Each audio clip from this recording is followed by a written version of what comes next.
few more of our members filtering in over the first few minutes. We generally are kind of a last minute crowd, but thanks again for joining us. We're certainly interested in what you have to hear to say about the Natick Service Council, and in particular, how you guys survived the pandemic.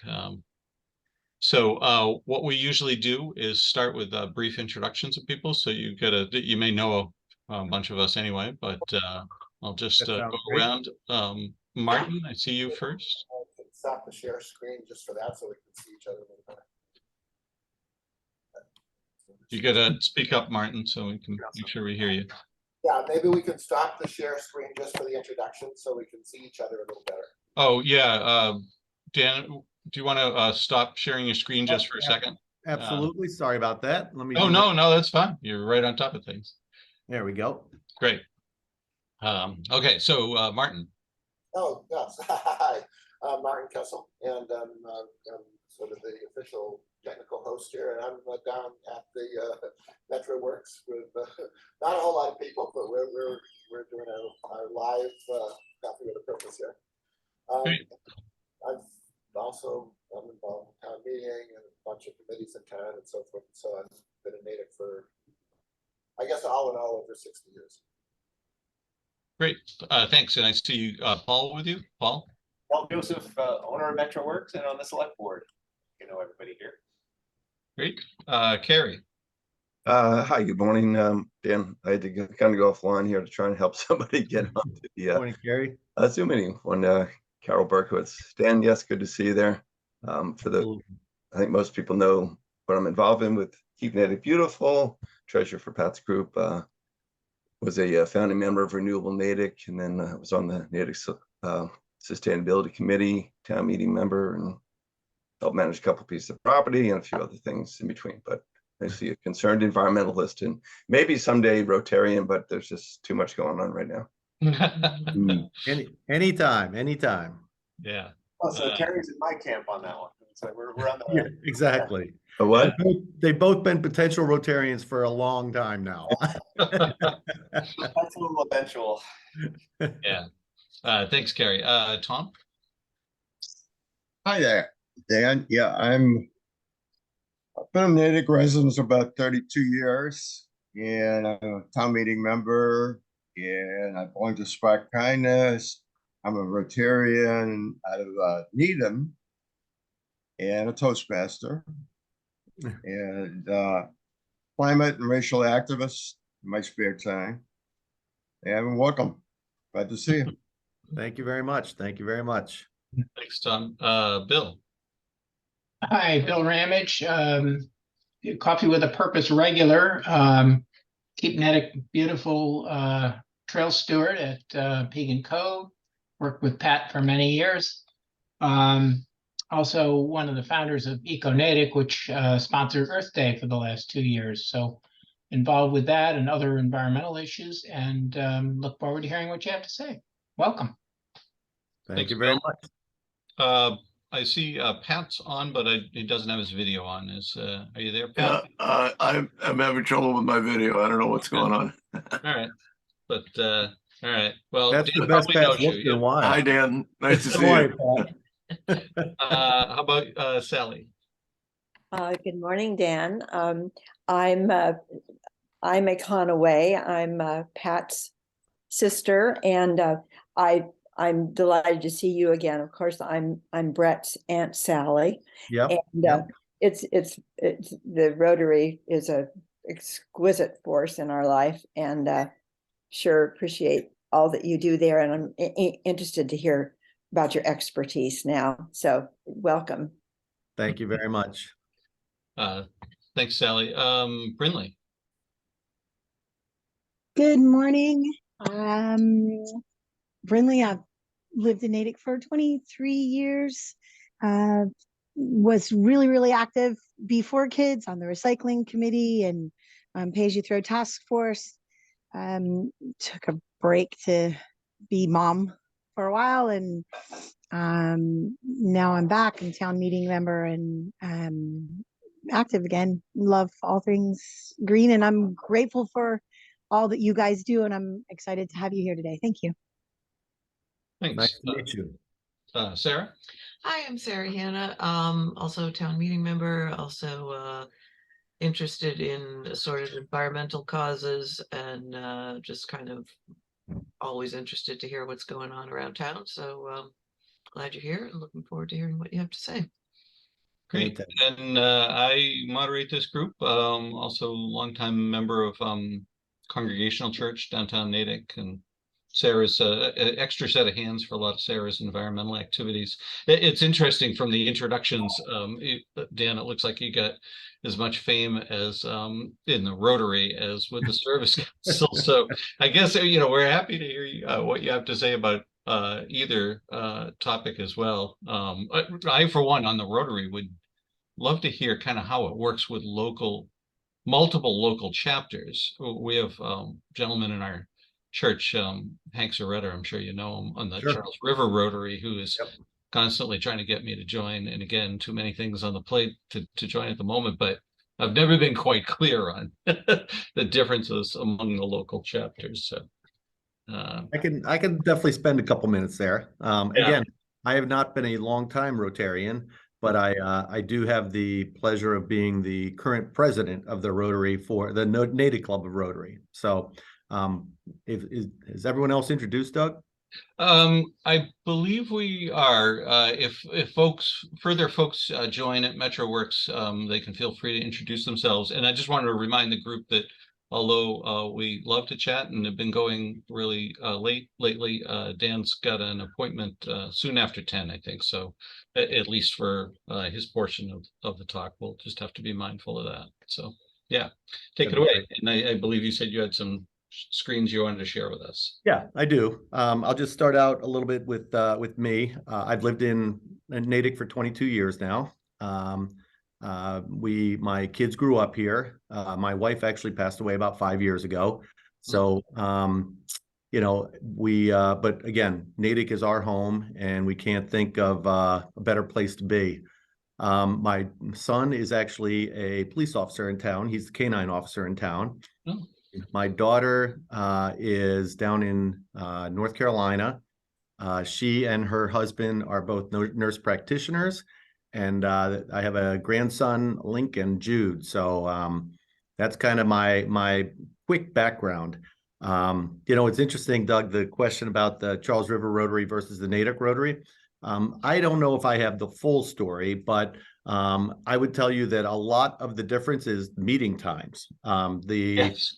The Charles River Rotary meets in the morning for breakfast. The Natick Rotary Club meets in the afternoon for lunch. So a lot of which club you join sometimes depends on your availability around those two times. So I think that's how Charles River actually came into existence. But we work very well with those guys. In fact, Mohammed Skadiri just presented, who is a member of the Charles River Club, just presented to the Natick Rotary Club. He's recently written a book on immigration and migration, and came to talk to us about that. But from a Rotary perspective, again, Rotary is all about service. So the Natick Rotary is here at the Natick Service Council, volunteering twice a month. They volunteer every single week at a place to turn. We do the tour to Natick, which again, hopefully all you have your bicycles, tuned up and ready to ride. There you go. I love it. I love it. I don't want to interrupt, but I will say we have been doing that with our children since before they could ride bikes in little trailers, and we absolutely love the tour to Natick. Well, we're down to let's pray for a beautiful day, because that's usually what makes the difference from now on. We're very ready for it, though. It's Father's Day again this year, as it always is. It's our 20th anniversary this year doing the ride. And again, we're going to have the barbecue after. So we're looking for a spectacular day that day. But yeah, and all the proceeds from that go to Natick students. So we just gave one Natick student a $10,000 scholarship going to college. And then every year, every third grader in the Natick school system gets dictionaries. And I get a lot of questions around, people still use dictionaries? but it's actually a super fun day. We actually go, we pass them out to the kids. We look up supercalifragilisticexpialidocious. The book also has things like information on states. So we look up the state bird of Massachusetts and things like that. It also has pound or conversions like pound to metrics and things like that. So we have a lot of fun with the kids for a day. My son is now 28 years old, and I found his dictionary as I was cleaning out his room because he no longer lives with me. So I know the dictionaries live on for a long time. The use probably depends on who the person is. I love that Brindley says both of their kids still have their dictionaries. I love that. So yeah, it's all about service. We try and do a service project once, other than outside a Place to Turn and Natick Service Council, which you do all the time. We try and do at least one service project every couple of months. If we don't have questions on that, I'll actually bring up my slides and we can talk a little bit about the Natick Service Council. That would be great. Yep. So the Natick Service Council is actually celebrating its 61st year of operation. We had a big gala last year for our 60th year. And this is just a picture of, I don't know these two people, but other people on my my council actually did know who they were. And so this is, they think this was probably a mid-70s picture that they have here. So I like to just show that in terms of how long we've been around helping people in the community. And our tagline is this here, neighbors helping neighbors. And that's really what the Service Council is all about. We're all about finding people who need help in Natick and what that help is and helping out in any way we can. About, I guess, a year ago, December, so a little over a year ago, we actually had a group come in and help us with a strategic plan. So really help us put together what we wanted to accomplish over the next 3 to 5 years. And as part of that plan, they actually created or helped us create a vision and update our mission. And I love both of these, right? The vision is that every Natick resident's basic needs are fully met and everyone has the opportunity to improve their quality of life. Who could want anything more or less than that? It's just, again, I love the vision. The mission, just as important. It's that we're an independent nonprofit organization. And again, that's important because a lot of people don't know that we take nothing. A lot of people think we're actually part of the city or part of the town, I should say. That's not true. We are an independent organization. And we don't take any state money, any federal money, anything like that. So we are truly nonprofit and independent. And our mission is to connect, engage, and collaborate with our community to support the Natick neighbors who are experiencing hardship or economic uncertainty by promoting self-sufficiency. And that last piece, the promoting self-sufficiency, actually, we had a lot of discussion around because, many of our neighbors that we help are seniors on fixed income that, they're not, if they're not going to become self-sufficient. And we know that, and we're willing to and happy and actually expecting to support them for a long time with whatever their needs are. But it's still important to promote self-sufficiency. And part of that is because, I make our mission, or maybe it's my vision, much simpler.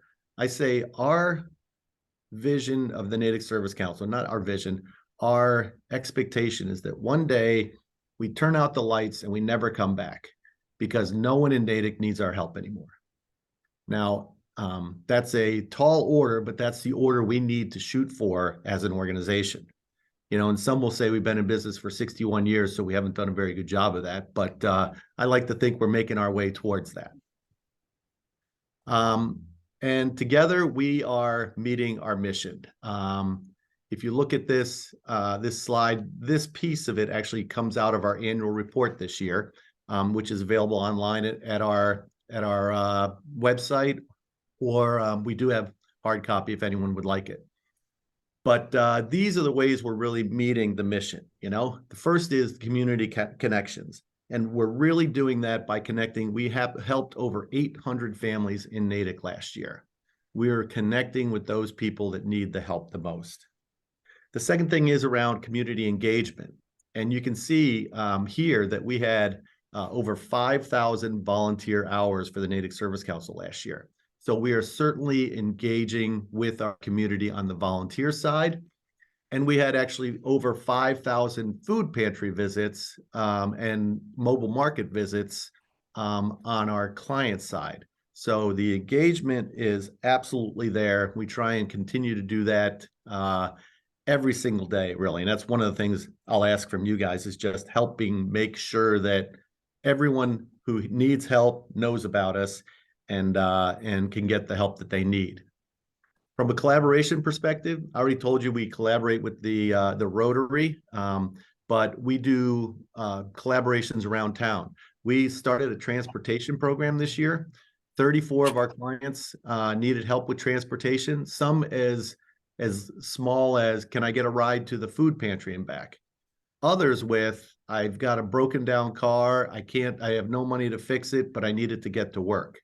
We're actually collaborating with International Auto and Coaching Carriage, where if one of our clients has a problem with their car, they take it over there. The first thing they do is they inspect it and figure out A, what the problem is, and B, if it's worth fixing. Coaching Carriage has gone as far where they've said, this car is not worth fixing. They've gone out and actually found other cars that are available and that can be purchased either by our client or with our help, to ensure that they can continue to get to work and continue to provide for their families. Supporting Natick neighbors, again, we've done that all over this chart. We helped 662 families receive holiday gifts. 384 households received financial assistance. And what financial assistance is really comes down to a couple things, but it's predominantly rent or utilities. I think everyone on this call knows what happened to utilities in January and how much Eversource went up, and all of them went up. And we had many clients come to us and ask for help, and we were more than happy to help them on that. The other thing I didn't know, I don't know if you guys know or not, is Eversource can't turn someone off for lack of payment in the winter. So come April, there is a rash of turnoff letters for all the people who haven't been paying for the winter. So we're going through that right now, where many of our clients are calling us, asking for help. And I will give Eversource a plug that they've given us a dedicated person that we can call and kind of work out a plan to keep people on, keep people connected while we help them and they help actually get back on a payment plan. So I understand Eversource is in business and needs to make money, but they've been a very good partner of ours also in ensuring that they work with us to make sure people can keep the lights on. Other things we gave 994 individuals Thanksgiving meals this year. You can really go around this. We had over 3,185 articles of clothing that were given to our clients. So our supporting Natick neighbors has been fantastic. And again, the reason it's fantastic is because of this town. This town is an incredible supporter of the Natick Service Council because they know that we are here helping people in our town. And then the last thing that I actually call most important is promoting self-sufficiency. And I think it's most important because it goes back to the point of, if what we want to do is close the Natick Service Council because no one needs any help anymore, then the way you do that is make people self-sufficient. Biggest way you can do that is right here. 163 career coaching sessions last year.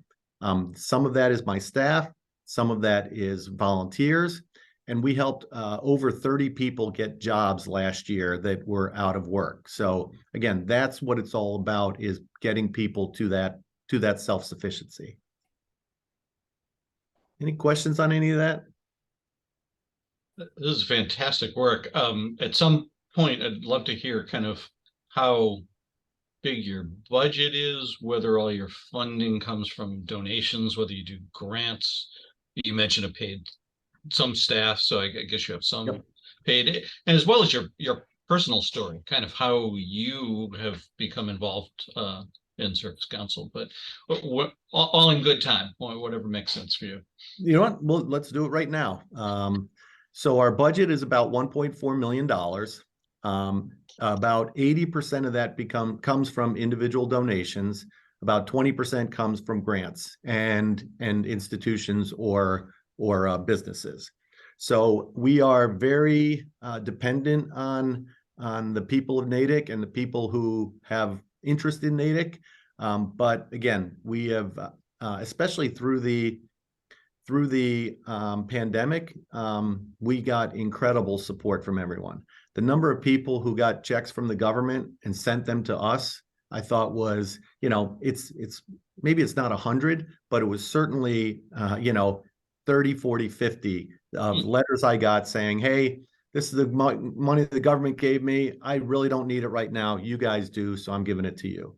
So the individual support has been absolutely incredible. The staff is 10, 2 full-time people, 8 part-time people. And it's made up of 3 case managers, which is really the entry point to the Natick Service Council. They are the people that are face-to-face with our clients, helping them figure out, what their needs are, what their capability is, and how we can help them. We've got 3 people who work in our food pantry. Our food pantry is open Tuesday, Wednesday, and Thursdays, 4 to 5 hours a day. And then we also have something called our mobile pantry, which is a van donated by the MWRTA that we converted. We took all the seats out, we put bins in and things like that. And we load it up on Mondays and we take it someplace. So lots of times we take it up to Cedar Gardens and we give everyone, basically, we give dairy, fruits and vegetables, and meats. And so you can come here once and get everything, including all your perishables and non-perishables. And then one more time a month, you can go use the mobile pantry and get those things that are either most expensive or, are perishable. So we want to make sure they have the right food. We call it a heart healthy food pantry. It's dedicated to Vi Tatuni. For those of you who don't know Vi, she was a longtime Natick resident and school teacher and was the heart and soul of the Natick Service Council for a long time. My background, Doug, actually is I was in corporate America for 37 years and I decided I had enough of it. And it was very interesting how I got involved. I knew Greg Tatuni, the predecessor to me, and I had heard Greg was leaving, and I was having a discussion with some friends of mine, and I already decided to leave the corporate America. So this was like in the January, February timeframe. I decided I was leaving, and my plan was just to take the summer off and then figure out my next move from there. Well, I heard about this opening and I called Greg and I said, what do you think? He said, Dan, I have no idea if you're going to get the job or not, but I can tell you it's the best job I've ever had in my life. So with that, I decided to apply and I went through the process and the board decided I was the right man for the job. So I've been I've been here 3 years now, and I think we've made a lot of progress. And again, Greg was right. It's a fantastic job, and I'm glad that I've had this opportunity to do it, and I plan on doing it for a few more years. So that's kind of my story.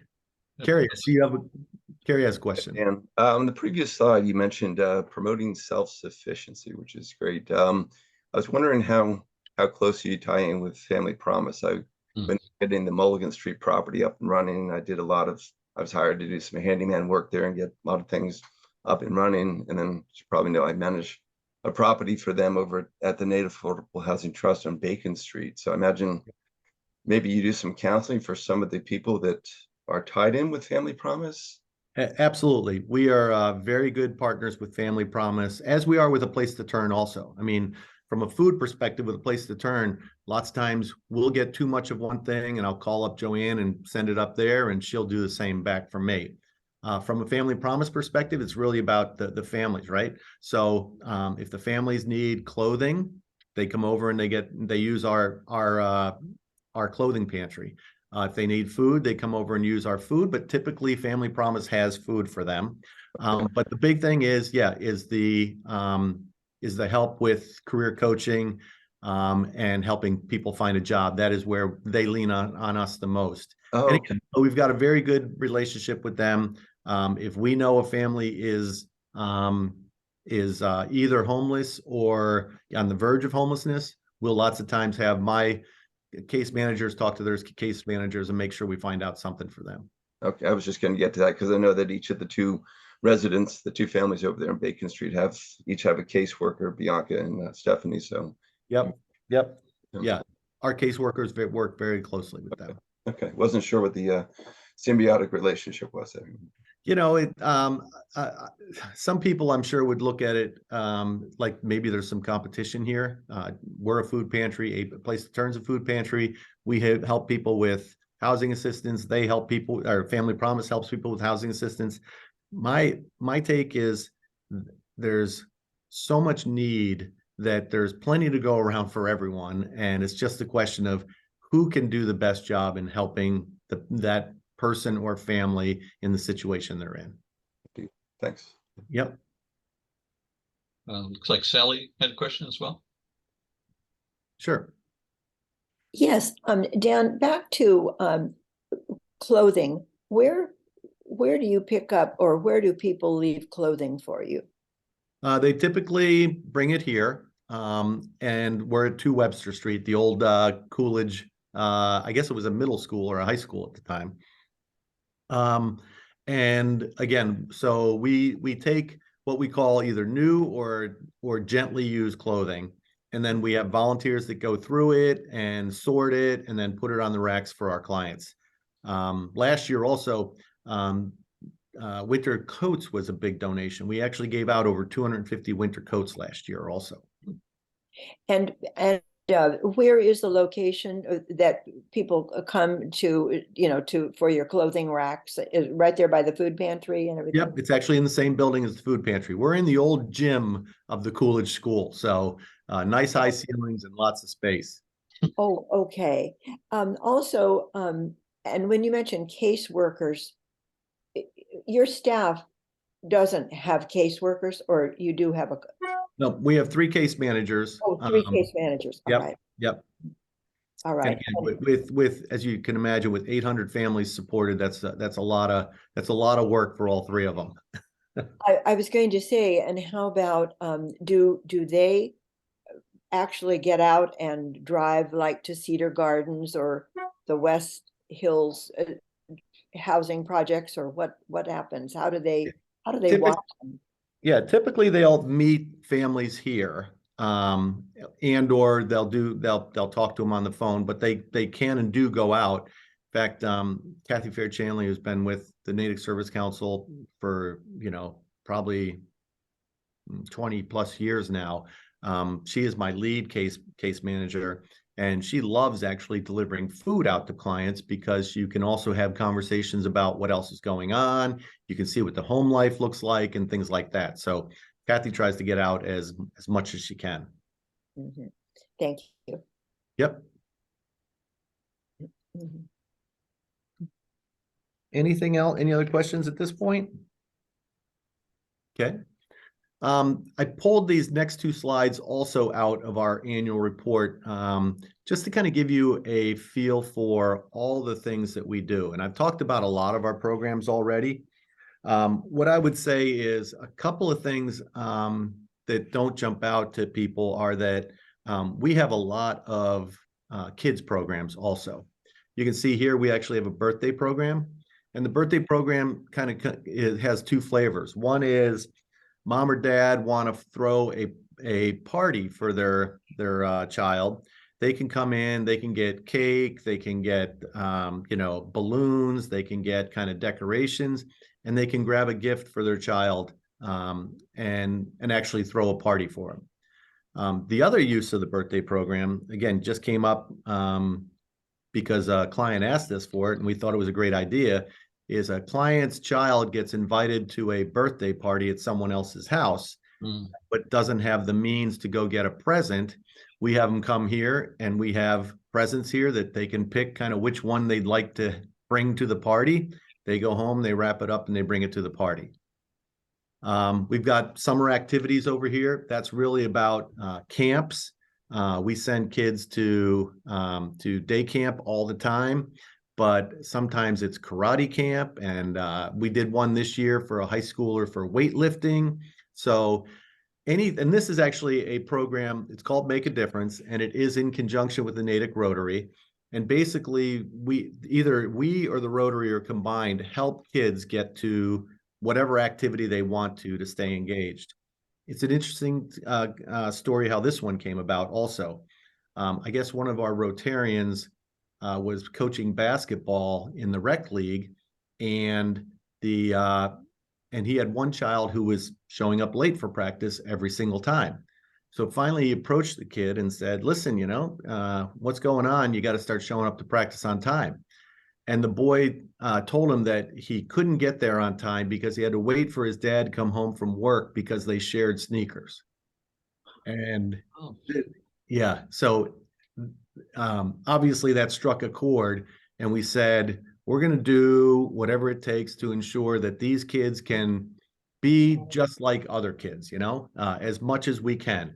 So like I said, if that's going to camp, if that's, sneakers, if that's, there's a early morning exercise program at a couple of the schools that we paid for, if that's playing after school sports, any of that stuff, anything that keeps kids connected with with other kids, we will help our community with. The other one is this back to school program. It used to be our backpack program for a number of years, and it still includes backpacks. But a couple of years ago, we actually expanded the program because new backpack is great every single year. But if you're wearing the same sneakers and the same clothes you wore last year, you kind of stick out. So we decided we would go buy new clothes, and we would give each kid a gift card for new sneakers. So each child now has 3 different outfits, plus their backpack, plus new sneakers or new shoes when they go to school. So again, it's all about integrating them in, not having them be different, and just making it easy and as stress-free as we can as these kids grow up. The only other thing I'd say, I talked a little bit about it, this mobile market. We love the idea of going to our clients, and that started back up really about a year and a half ago. The first week we had it, there was 33 families that participated. Now we regularly have between 70 and 80 families participating each week. Wow. But Tom, did you have a question you wanted to ask? You got to come off mute there, Tom. There you go. Okay. Last year, I was a member of a team who was doing environmental justice surveys of people, a lot of your clients, a lot of place to turn clients. And I worked with both organizations, and we just couldn't come up with a way to do a survey with people as they came in for clothing or for food. It just didn't. It was frustrating for me because I tried to do it, and it just was too uncomfortable for the clients to go. It's, oh, by the way, we want you to do a survey. And these are the people who really we wanted to find out what was going on and how they viewed climate issues. And so we ended up getting people who went to either Roach Brothers or Market Basket, as well as individual people going to various houses or something to talk to people. But it was a frustration, and I just didn't see any way it could be done. And realistically, because people come in, they get their food, they get their clothing, and they just want to get out of there. They don't want to sit down, do a survey. But Yeah. you Yeah. desperately would love to have that data. So that's So, all. so Tom, I would, do you know Jane Purser by any chance? No, I Jane don't. works for the Housing Authority, and she is kind of their person that people come to voice their opinions and what things can be better. I don't know her official title, but I think Jane could probably maybe do some of this for you in terms of, as she's talking to clients, maybe add some of your questions that she might then, it wouldn't be as certainly as complete as a total survey and things like that. We actually do survey our clients once every 2 years. Ask them questions about, our programs. Are they effective? Are there other programs you'd like? We ask them some inclusion questions like, do you feel welcome when you come here? Do you feel safe when you come here? Those types of things also. We just completed that, but we didn't really have anything around environment type of questions. It was more very specific to the service council. But like I said, if you want, I can put you in touch with Jane, as she talks to her clients every single week. She has kind of an open forum where she goes up to Cedar Gardens and places like that, just to have open office hours types of things. So she might be able to help you out either anecdotally with what she's already heard or maybe going forward. Sure, that'd be great. Okay. Yeah, that would be a nice link. I know when we were talking about that earlier, when Tom had mentioned at a different session, we were wondering whether there was also, like, nobody likes to do a survey anyway, often, but then it's possible that people might or might not feel self-conscious about being a client of service council and, and other kinds of things. And, maybe that factors into it, but. Yeah, we do a couple things. We do everything anonymous, and we typically do it, well, you can either do it as a paper survey or as an online email survey. We also translate it into 7 different languages, so they all feel comfortable in their own language to do it. And it's completely anonymous. So you aren't sitting down with someone. You're actually just filling out a survey either online or on paper and sending it back to us. But we actually had what I thought was very good participation. We sent it out to 300 clients to get a kind of a baseline, and over 100 clients replied. That is good. It's good. Yeah. Okay, thank you. Absolutely. I love this page because it really talks about how incredible of a community Natick is. Because this just highlights some of our neighbors helping neighbors. The supermarkets in town, Wegmans, Roach Brothers, Stop and Shop, are absolutely fantastic to us. Anything that is, close to expiring that they would typically throw out, they send to us, and we get it out to our clients before it expires. And it's a great opportunity for us to get some different things into the pantry, and also for our clients to try different things. But we have incredible support. All the schools, the Natick schools do a fantastic job. Almost every one of them runs a food drive for us and do a fantastic job. But we've got others like I don't know if anyone knows what Love and Spoonfuls is. They are actually what their tagline is. They are a food rescue organization. They go around to all these distribution places and supermarkets and things like that, collect food, and then they bring it to the service council, to a place to turn, and other food pantries to ensure that food gets distributed and eaten. And it's great for our clients, obviously. But the other thing I never even realized about, and all of you environmentalists will be very interested in this, they say they get so much food that was going to be composted and therefore, put in landfills, gas released, all those types of things. they're actually helping save the planet by getting this food out and eaten versus this food being composted and put into landfills. So it's a wonderful organization. They were actually our corporate partner of the year last year. And they are now expanding. They're in Eastern Massachusetts and continue to expand further and further west. The other two that I'd love to highlight, Bailey B is a new store right on Main Street, right on 27.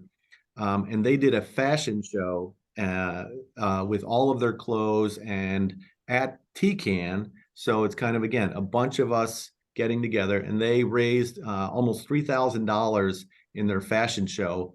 And they also gave us 45 pounds of brand new clothing. So just a great neighbor within our community. And then the last one, I doubt many of you have heard of. It's called Cocoa Tree Kids. This is a woman in Natick. This is a woman in Natick who basically has started her own charity. She saw a real need, and the need was for kids' underwear. No one donates underwear, thank heavens. But she has put together this this great organization that goes out, buys underwear, and she's almost like the wholesaler, where she then brings it to us and other places like us, and we give it to our clients. And she does this all out of the basement of her home and things like that. But it's a wonderful organization, and one, again, I'm very proud that she's in Natick and such a good partner of ours. Cool.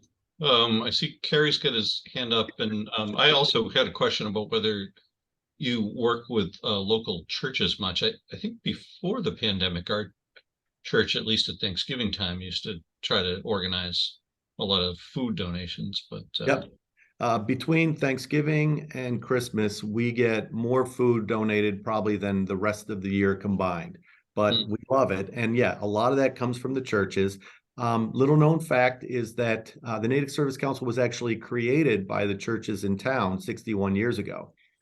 They basically have this interfaith organization, and in one of their discussions, they decided that everyone is doing a lot of the same things, and they all decided to create the Natick Service Council to make it one place where they could send everyone versus everyone trying to duplicate efforts. So that's actually how the Natick Service Council came into being. Oh, interesting. And Carrie? Yeah, just speaking of the word duplicate, I'm just wondering, well, first of all, I'm just amazed at the amount of stuff that you do. You've really spread your tentacles far and wide into so many different things. Kind of the same way that Family Promise is, sort of is spread across the state and even in different parts of the country. Are there other service councils across Massachusetts that really do this? Well, I don't want to say do the same thing, but are sort of part of a network, similar to yours, maybe independent, obviously, but, essentially following the same model that you have here. And it's interesting, Carrie. I think we're unique in the number of different things we do. And again, if I look across kind of the nonprofit spectrum, again, Family Promise does a lot around homelessness. A Place to Turn does a lot around food. But there's very few that do everything we do. I was talking actually to Chief Hicks, our police chief, one day, and he said, Dan, I came from Bedford, and in Bedford, the town did all these things. So I was surprised that the town didn't do these things here. And so again, it's a great idea, Carrie, and I probably need to just look to see if there isn't kind of a birds of a feather type of thing to at least share best practices and stuff like that. But no, that isn't something we've looked at, but probably a good idea for us to go look at. Okay. Yeah, I've got a brother-in-law down the Jersey Shore who was long before I knew about Family Promise. It wasn't called Family Promise back then, but he helped to start a chapter, if you will, way down there. So he was surprised to find out I was tied in with one here in Massachusetts. So with all the good stuff that the Service Council is doing, you'd think there'd be, replication of it across the state, different parts. Nope. Like I said, I think that's a great idea, and I will look into it, but I'm not sure. Again, what I find is, I don't know if you guys know this, there's over 10,000 nonprofits in Massachusetts. And what we look for here is kind of what's not being served. Either is there a number of people that aren't being served, or a population of people not being served, or is there a program that's not being done that a population could need? Because again, a lot of these organizations do overlap in some way, either in geography or people served or programs, but they're not completely the same. And that's why, what we look for is the gaps. And again, the way we find it most of the time is we go out and talk to our clients. We started the transportation program last year because in our survey the year before, they said that was their number one. They had two things. One is they'd like more food, and that's why we started the mobile pantry, and they'd like transportation help, and that's why we started the transportation program. So ours is really revolving because of the needs and desires of our clientele, as well as those in the community. Do your caseworkers have a good feel though for what services are available from other agencies, so that, I mean, it helps you identify the gaps, but it also maybe provides like a referral function for some of your clients to say, well, we can't give you this, but this other group can, or something. Absolutely. There's something called the Metro West Care Connection that was started by the Metro West Health Foundation. And then I would describe it kind of as a clearinghouse, right? They don't do anything. They just know everyone who does do things and how to get to them. And they actually have meetings each week that you can bring a client and say, hey, this is a client of mine. This is what we're doing for him, but here's all the things they need we don't do. And other organizations are there to say, oh, we can help with that, and we can help with that. Nice. So for instance, we don't do mental health at all here, but that's obviously a giant need in our not just our community, but all communities across the United States right now. So the Care Connection is fantastic at helping us get to something like mental health, if that's the requirement. The other thing I'll tell you that sold me on this job, one of the things that sold me on this job, there were many, but when I was interviewing, I asked the question of the staff, it'd be really hard. How do you guys say no to someone? Mm-hmm. And one of the caseworkers said, oh no, we never say no. We might say we can't do it, but we never say no. And that's kind of the attitude of this team here, and why it's so much fun and so gratifying to be here. Inspiring. So what do we have planned for this year? It's pretty simple. We're going to help our clients more. And that is, we did our survey again. One of the things that is very high on our clients list is dental help. And I other than being expensive, the thing I didn't realize is Medicare does not cover dental or eyes. So we're going to, look to partner with some other organizations and hopefully provide some dental support to our clients. Again, I don't know if that'll take this year or be something for next year, but it's tops on their list, so it becomes tops on our list. The second thing we're going to do is help more Natick members. The Metro West Health Foundation did a survey, city by city actually, or town by town, and they found that there's 1,400 families in Natick that could use our help. And our help they defined as a family making less than 200% of the poverty level. And it's amazing to me, the 200% of the poverty level, just as a yardstick, is $54,000 for a family of 4 in Natick. I'm not sure a family of 1 in Natick can live well here for $54,000. So the fact that there's 1,400 families or singles in Natick that fall into that 200% of poverty or less is first amazing to me. Second, it kind of saddens me, but it also energizes us to go out and meet all of those people. Again, some won't need our help. Some will be too proud to take it. Maybe some of them will have immigration status and they're worried that would be impacted by using us. My whole thing is I want to make sure every single person in Natick knows about us and knows the things we do. And then it's going to be self-selection from there. If they give us a call, we'll help them. If they don't, I understand. But I want to help more Naticks and more neighbors in our community. And then finally, we just want to be the best neighbor in Natick. And this is why we do what we do. Here's a little note from one of our neighbors. I just want to thank everyone for all the help that we have received over the years. Without Natick Service Council, we would not have had so many things like Thanksgiving, backpacks, and Christmas. Natick Service Council is a gift sent from heaven to help people in the worst times of their lives. You've made life happy and let us know that there is a light at the end of the very long, dark tunnel. You know, that's why we do what we do here. Hard not to get choked up. Yeah, I choke up myself even reading it. So hopefully you'll forgive me for that. But that is why we're here and what we do and why we want to do it. So I see that Sally was just clapping her hands, and Sally often includes in part of her introduction that Coffee with a Purpose is a great way to start your week. What an inspiring story, Dan. I'm a little teary-eyed just listening to the breadth of everything you guys are involved with. And this last slide of how we can help, that's important. You want to Absolutely more about that? Or yeah. Just again, help spread the word of the good work we're doing. The number of people who in Natick who don't know about the Natick Service Council or think we're just a food pantry is it's a high percentage of people in town.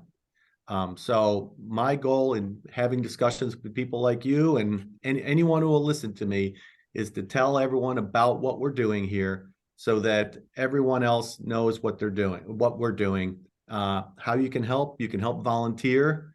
Obviously, as I said, 80% of all of our budget is individual donations. If you feel you can help that way, that would be wonderful also. But again, that last bullet is really the one that I focus on, and that is ensure everyone who needs help in our community knows about us and knows what we can do and reaches out. Fantastic. And I know Brinley put the your website link in our chat, so obviously everybody's encouraged to check that out and spread the word more. Brinley, you actually have your hand up. Yeah, I didn't know if I missed hearing you say it or not, but I learned about the raffle, the June raffle at the farmers market Saturday. I love our straight woman here. One of our volunteers has done a great job. She's got some great prizes that have been donated in the community. And every day in June, we will select a prize to give. And then on the last day, there will be a grand prize also. So if you're, I think it's on the website. I can check on that. But certainly if you're in town, we're at the farmers market, I think every other week or so. And we're selling raffle tickets there. I think, again, I'm just trying to think. I think it's $10 a raffle ticket. Yeah, or 3 for $25, and yeah, it's on the website. Yeah. Okay.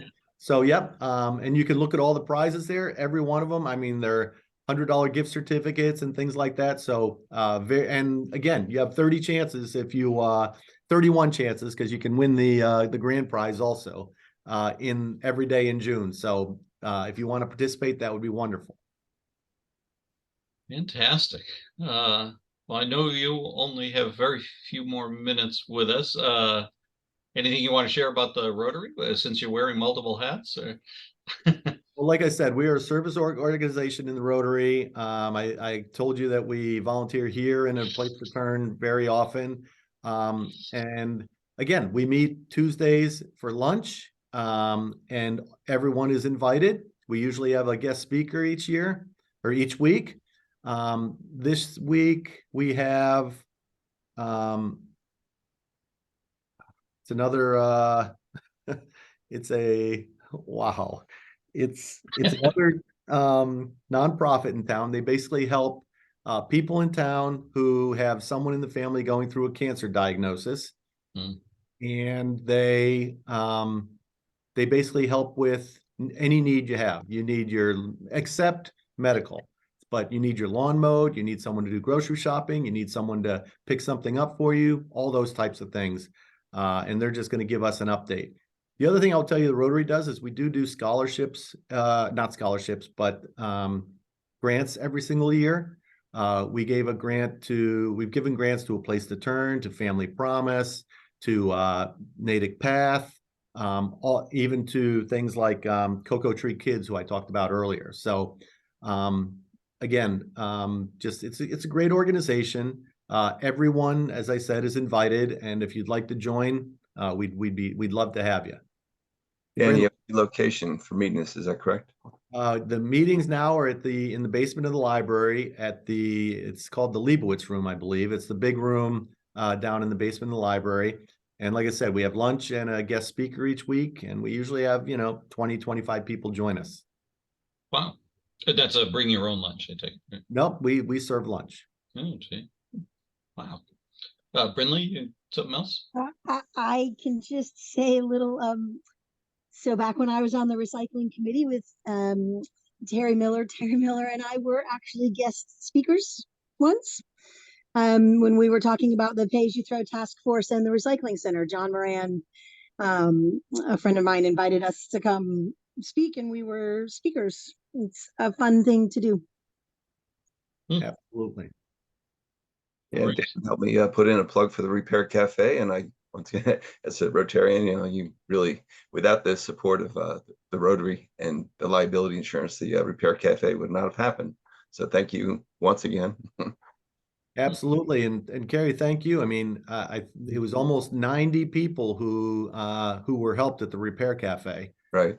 Yeah. And that was a incredible thing. And like you said, you and I have talked about, let's do it again. Yep, we will. Yeah, I heard from the guy over in Framingham. I'm going to be volunteering over there in a couple of weeks as a lamp fixer again. He was shocked to hear 89. Well, wow, that's fantastic.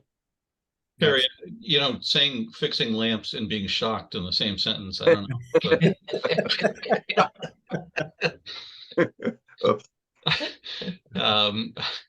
Well, again, thanks again, Dan. It's been wonderful to meet you and hear so much of your work. And good luck with what's next in your day. For the group here, we'll take next week off because it's Memorial Day, so hopefully folks will be out watching the parade around the time of Coffee with a Purpose, and still trying to line up a speaker in early June, but then we're going to have the Doc and Polly show in mid-June, I think, and then we'll have Bishop Kelly for Juneteenth, and that one we're encouraging everybody possible to come to Metro Works, because following on the heels of the session at 10 o'clock, there'll be the Frederick Douglass reading at the library at 10. So for what it's worth, the reason I went offline, I've been deleting more of the Egyptian pictures, right? Yes. But deleting pictures of my PC while I watch on the laptop here. Yeah, we're looking forward to an Egyptian travel slideshow from Carrie at some point. It's gonna be presented by Carol. She's doing all the Carol. Sorry. Yeah, great. Hey, Carol. You didn't get a chance to. I joined a couple of minutes late. I know we missed you for introductions, but good morning. You're on mute at the moment, Carol. That's because she doesn't know she's doing the presentation. Yeah. What she's saying about you. Interesting presentation this morning, and a very valuable one for all of us to find out what beautiful things happen in Natick. It's such a town full of people who volunteer so much of their time and who really care about this place that we live in. Yeah. I feel so grateful. I've been living in Natick over 50 years and lived here because my husband worked on 128 and my parents lived in Worcester. So we thought, let's live somewhere in between. So we could do those both things easily.